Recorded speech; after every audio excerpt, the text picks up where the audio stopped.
How you do that there? How you do that there? New Orleans, Baton Rouge. How you do that there? Lafayette, Lake Charles. How you do that there? Shreveport, Mississippi. How you do that? Dude, yeah, go Duke fans. Enjoy your year. I just want to say, I think Carolina, they did the preseason polls. Carolina's like number 1 or 2 in the preseason polls, so Tar Heel fans, it's coming. Just wait on it. Shout out to Drizzy. When we come back from the break, we're going to talk about the friend zone. This is going to be a good talk. I'm going to reveal this quote that I heard on Twitter. It was confirmed from some females. After the break, make sure you stay tuned. Trev and Tribb in the evening here on Power 90.5. A little Guns N' Roses for you. In love with you and now it ain't no way we can be free. And the theory is that the people in the friend zone are basically the people that in the end have the best chance. Okay, like it was saying that the friend zone is where you put all the people that you think you could marry in the end. When you ran through and did whatever God knows what you did during that time until it took you to want to go get married. But it was really saying that, I guess generally sum it up, is that the friend zone is where you put, you know, the people that you want in the end. So you keep them around, you know, because if you're friends with them, you know you'll stay friends most likely. And throughout the years, you'll stay cool and whatnot, and then they'll already be there when you're ready to come around. And it was like the friend zone people, you win in the end. Have hope. You gonna make it. It's an inspiring post, and I was just like, dang, that sounds like some bull. When I first read it, I was like, that's crazy. And this week I was in Charlotte. Shout out to WCU for a long Easter break. I love y'all. Belcher, either man. I was in Charlotte with my sister down at UNCC, and we're about to go out. And I was like, Key, I heard the stupidest thing on Twitter today. And she's like, what was it? And I was like, this guy, you know, he's talking about the friend zone. And he said that girls, they put, you know, the guys in the friend zone, they keep them there so, you know, you're friends with them through all this year, all the years and whatnot.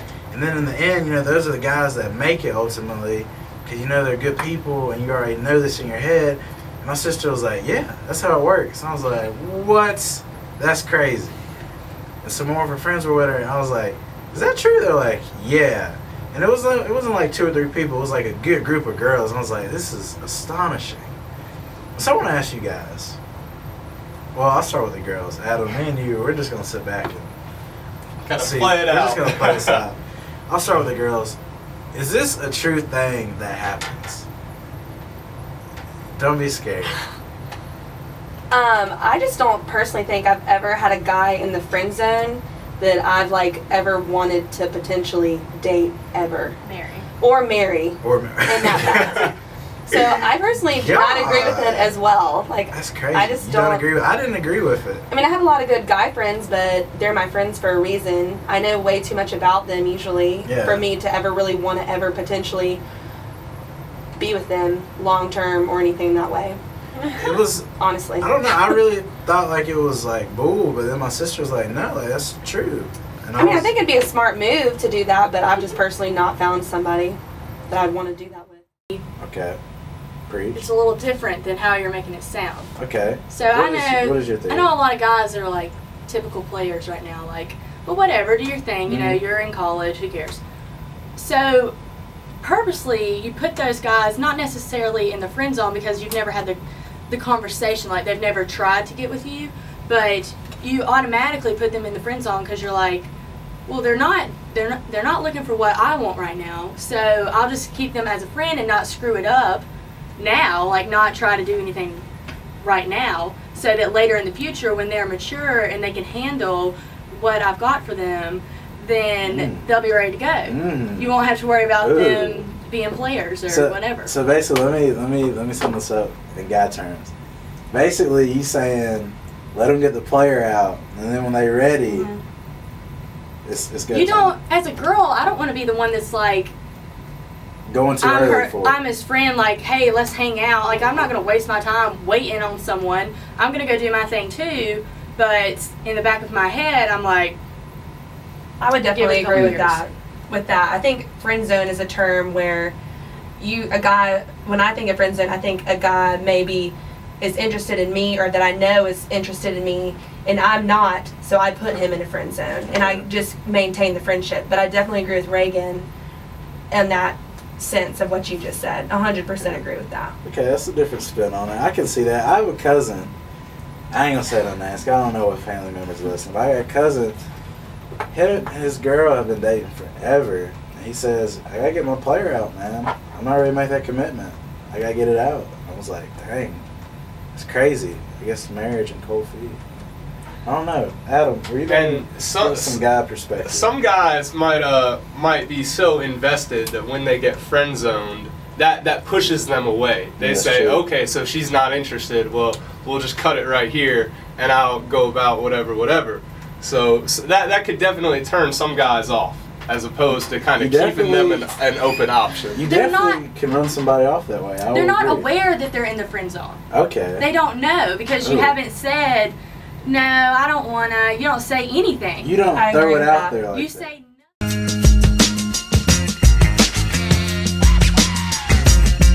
So I think that it can affect certain people. By the way, like maturity. Depends on your psyche. I guess. I think it depends on how you carry yourself. I mean, if you make the situation awkward afterwards, of course you're not going to be friends anymore. Yeah. Or if they make the situation awkward, of course you're not going to be friends anymore. You gotta roll. I have a story. Okay. Story time. Story time. So there was this guy, and like we were friends. Like me and like my girlfriends would go out with him and some of his friends, and on the regular, like just party together. And then one night, just some stuff happened, and then I was cool with it. I was like, well, whatever, like it wasn't that big a deal. Like it was fine, like whatever. Right. So, but the guy made it so weird. I mean, like weird, like just odd. So time goes by, whatever, and then eventually it's like he was fine.